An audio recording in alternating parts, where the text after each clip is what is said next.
Welcome to the Urban Wine Club podcast. Pour a glass, sit back, and enjoy the show.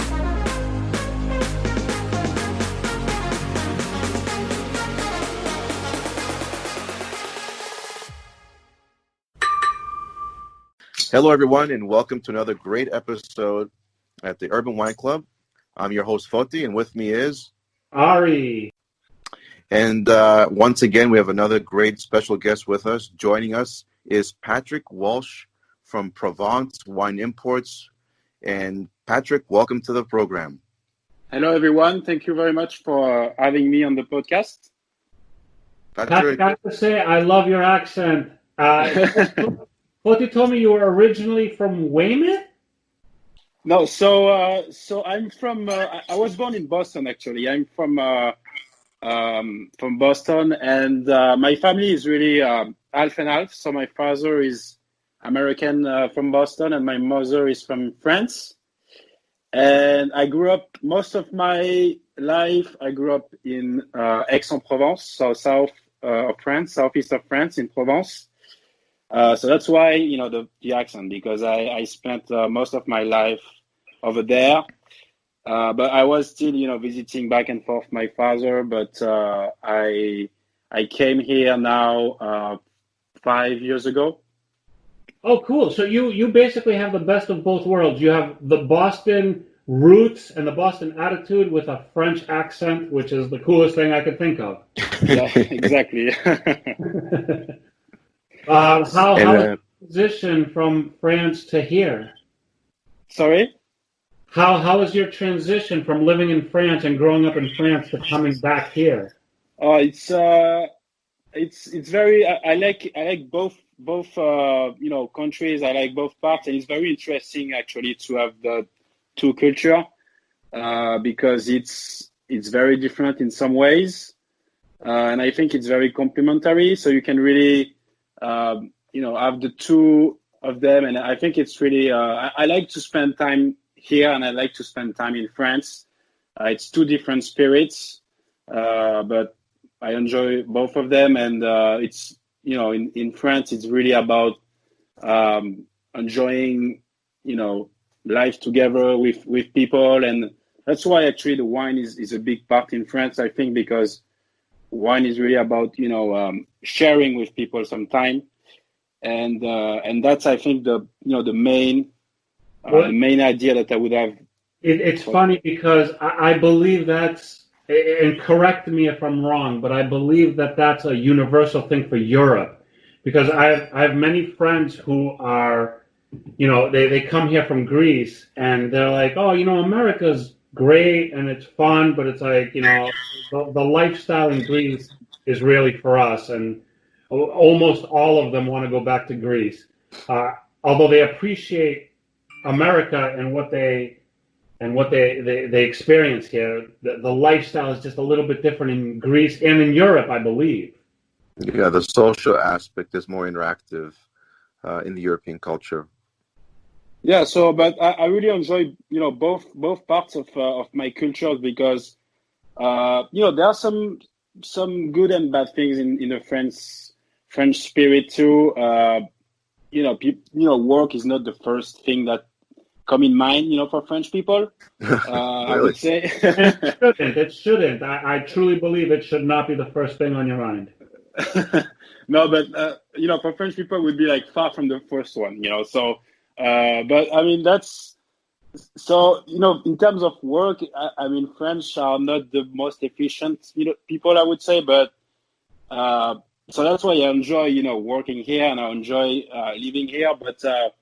In France, it's just a different way of life, I think, and I think that which it's interesting in here in the US, that I think the new generations coming are maybe traveling more, and maybe are getting this spirit, this way of life that we have in Europe. I can feel it, more and more with my generation and the youngest.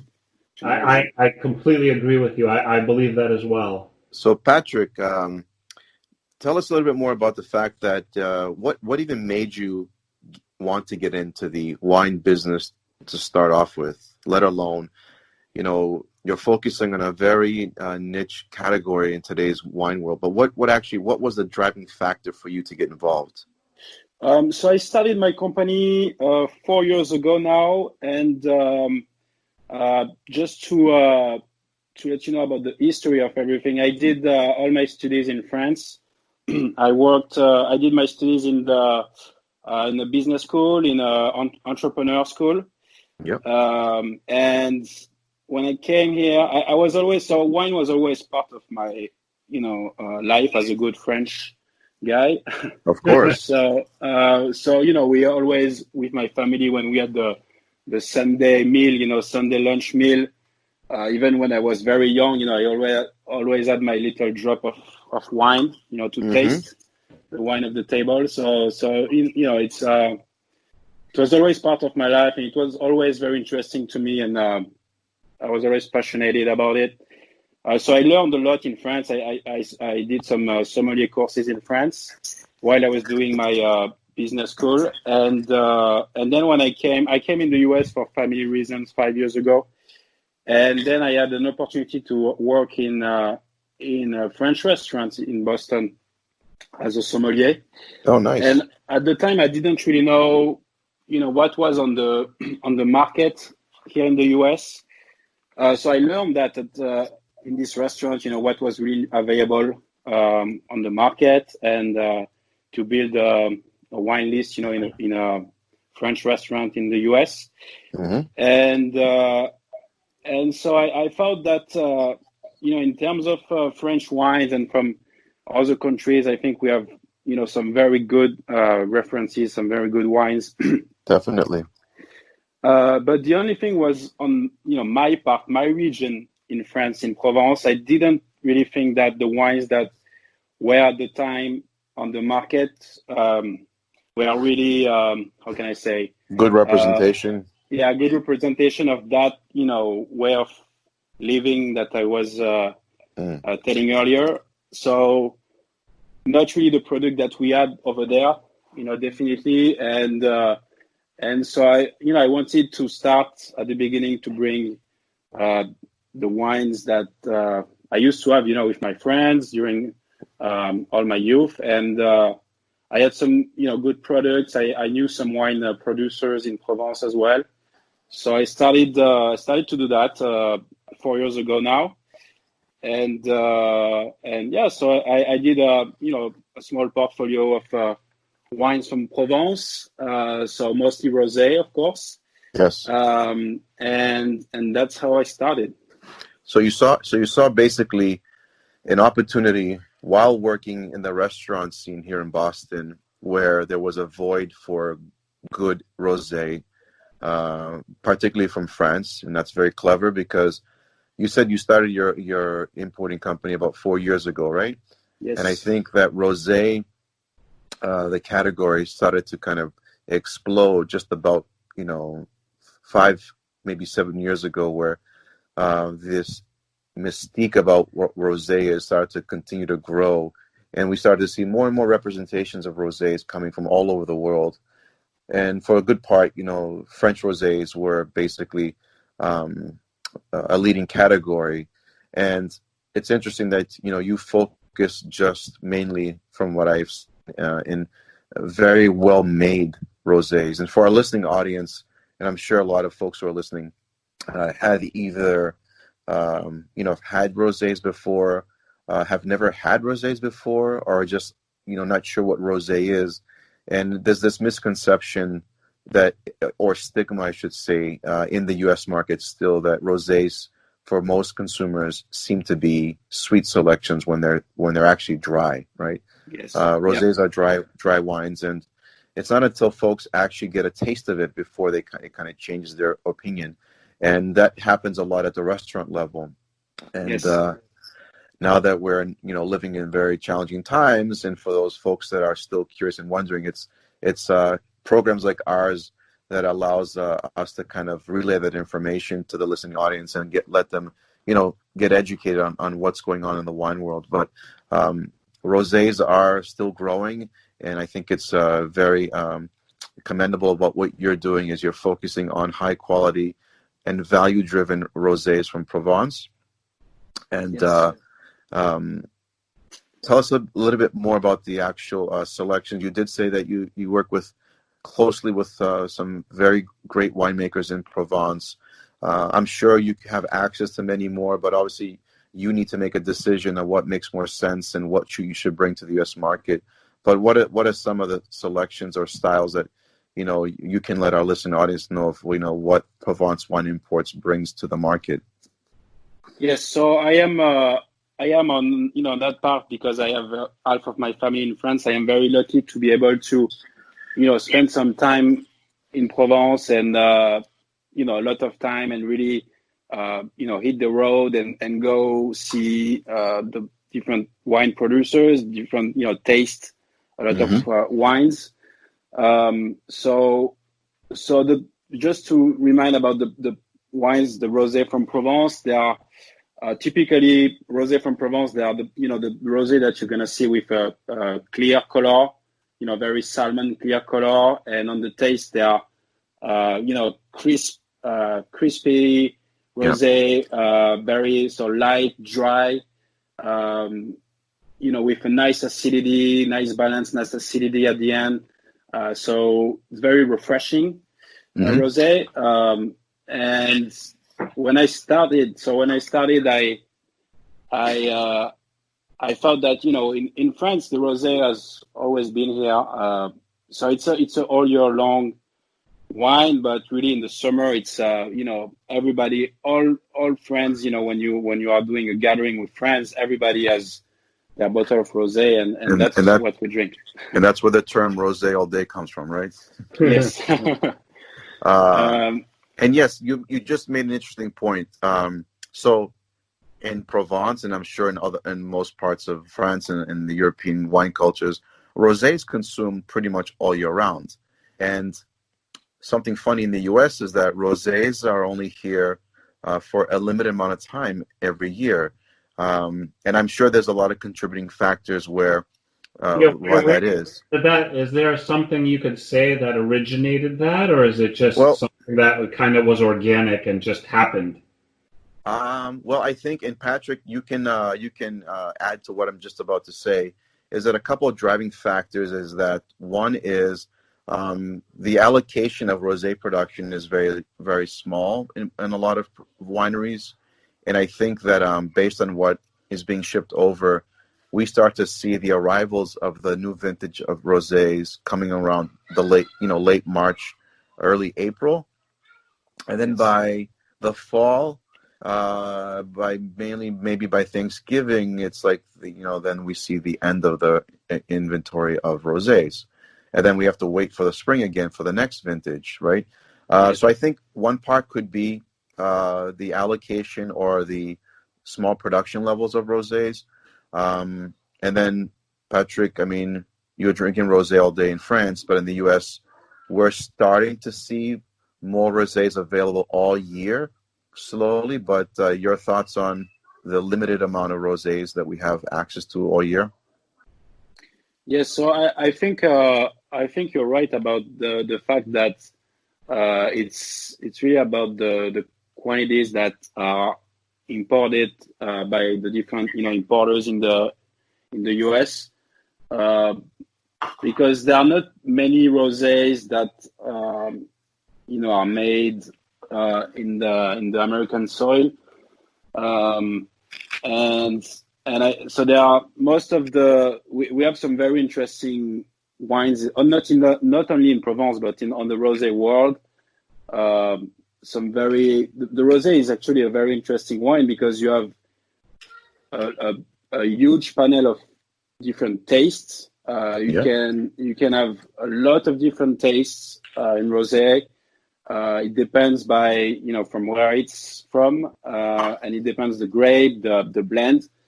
Provence, the wine producers in Provence, they are trying to follow this line of the dry and light rosé, but you can find some even in Provence, you have some rosés, from Bandol, the Bandol rosés that are made from the Mourvèdre grape, which is a lot. The Mourvèdre is used for more for red wine. At the beginning, it's a very, tannic, a lot of tannins, full body red wine that goes very well with, some barbecue, red meat. And the Bandol area, they use a little bit of their Mourvèdre grape. They use, 30% of the Mourvèdre grape in their rosé. So these rosé from Bandol, they have a nice body. So these actually are the ones that you can really keep over the years. A nice Bandol rosé, can be kept for 5, 6, 7 years, and it would be delicious. Whereas most rosés usually have a. So most rosés, the technique to make a rosé is really to take the skin and the pits from the pulp. Yep. So really it's a wine that you can't really keep really long because the skin gives the tannins and gives the body to the wine.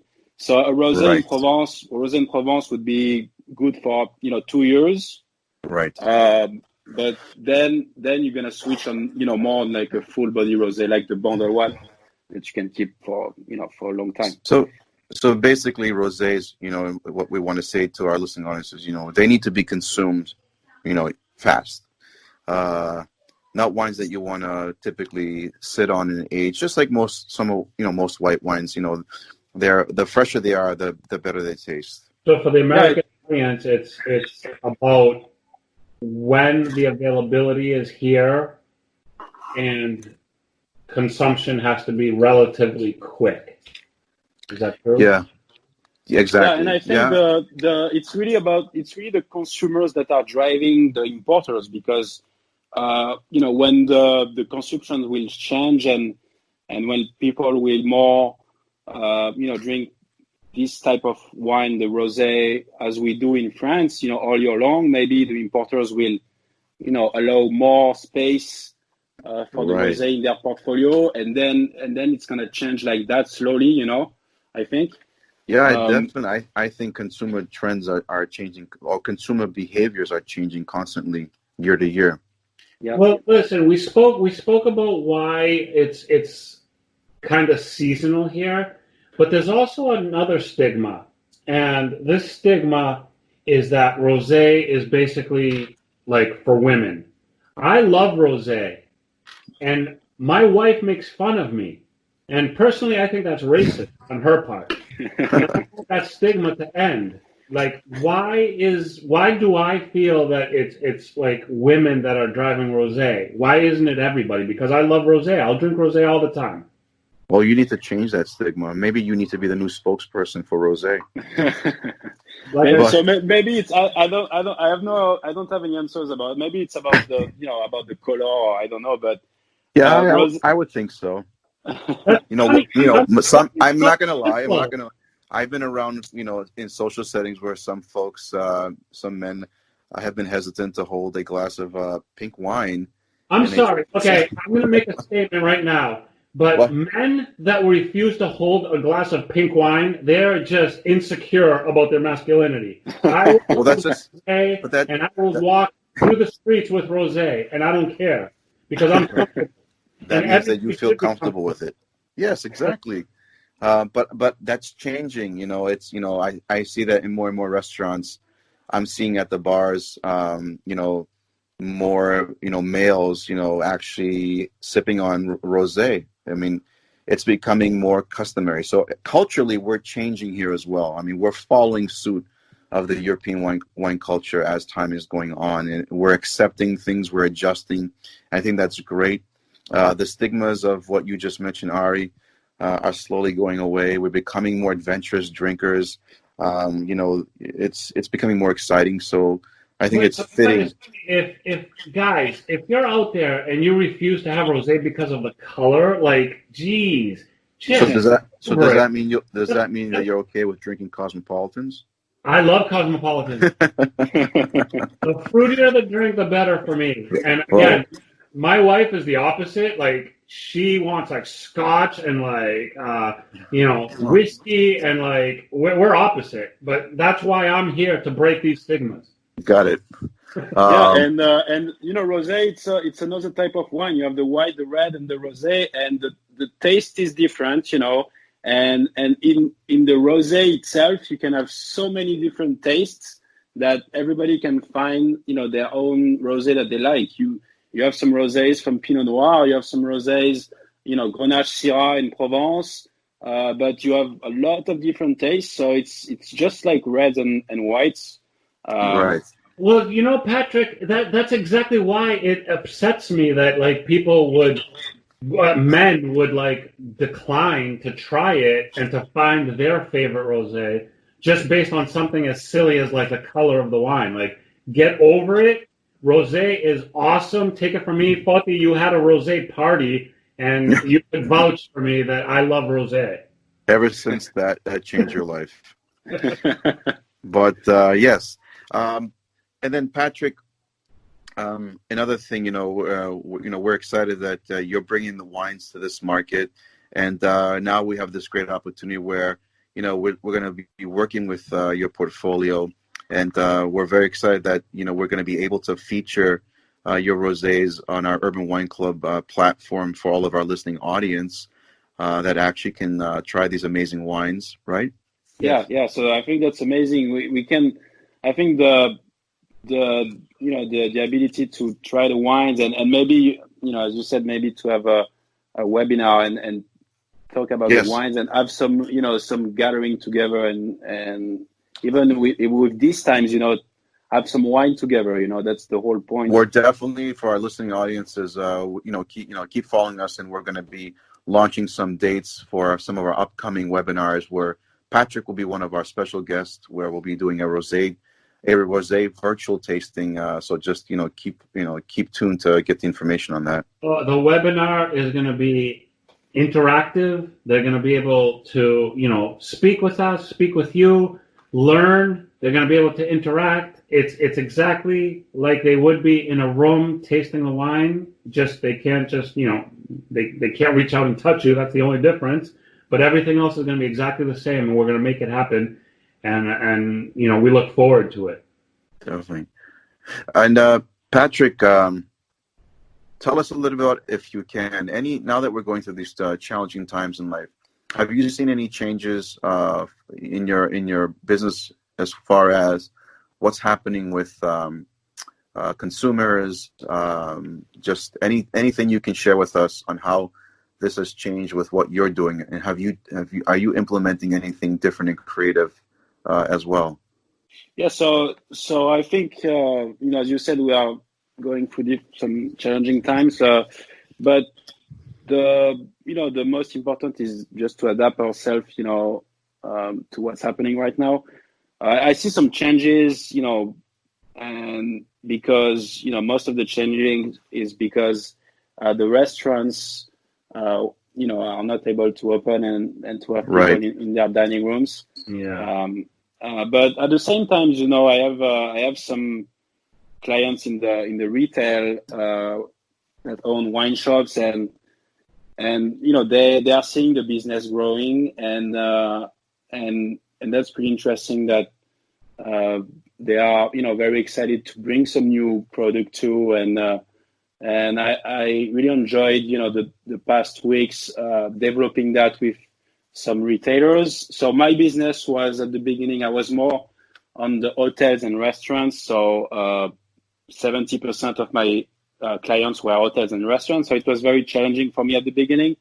But these past weeks were very interesting. And the good thing that I see in America too, in the US, is that people are very open-minded here.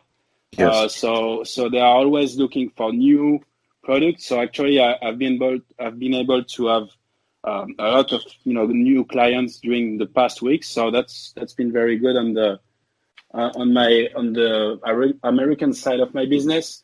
And then in France, I took the time that I had to first to have some news about all the wine producers that I represent here. So that's in the usual time, I'm running around and I don't really have the time we are really talking more business, when I'm here than anything else with the wine Right. producers. And I took the time to have some news and to talk about different things with the wine producers and to find some new products too, to discuss with different. I have some friends who owns retail shops and restaurants in France, and we're always in contact. But we have more time right now to talk more about the next good wine or this new vintage coming, everything like that. Which is great for us because at least you keep us informed, so that in the pipeline that we have great wines coming from individuals like yourself. And you just mentioned like this change where unfortunately at one point we were dining a lot and now we can't really dine at all, and everything's been converted to home experiences, and that retail shops are thriving because now folks are actually taking that dining experience at home. Yeah. And there's a lot of purchases at the retail level, and whereas where we like to come in now, and we're going to be offering the ability to have these experiences at home through being able to purchase wines from portfolios like yours from our our shopping cart. And we're going to put some great packages together for our folks that will include a whole maybe wine dinner experience kit. We're working on putting together wine kits that includes food products. So be assured that in one of those kits will be a Rosé wine kit with Patrick's selections, amongst other things that will be with it. So these are interesting times, and I think that folks are starting to embrace this whole new experience and are enjoying the fact that they can have great experiences at home as well. So this is also exciting for us to be able to work with individuals like yourself, Patrick, who actually you're a great advocate of bringing not just French rosés, but bringing great wine to market. Thank you, Foti. My pleasure. So, Patrick, can you give us a web address for those folks that might want to maybe visit your website as well, just to kind of see, about the company, the wines, and so forth? And obviously, we're going to have more information on our website as well. But is there a website that folks can log on to? Yes. So my company is Provence Wine Imports. Very simple, and the website is provencewineimports.com. So you can see my portfolio, the wines that I bring in the US, and please don't hesitate to reach out if you have any questions about some wines or any questions about French wines or anything you want. And the other thing I'd like to add is for our listening audience, for those that live in the local area, and when I mean local, I mean Eastern Massachusetts, Boston Metro, North Shore, South Shore. For those of you that are interested in looking at Patrick's wine selections on our Urban Wine Club shopping cart, the wines are available for even local deliveries. So if we have a service. If you live outside of that zone, we have a shipping service where we ship the wines to you as well. So for those, check out the website and look at all of our delivery areas. If you can't get to a retail shop that has any of Patrick's wines, you can get them right through our own website. I'm ordering right now. Oh, is that your order that I just saw coming in? Yep. Awesome. So yes.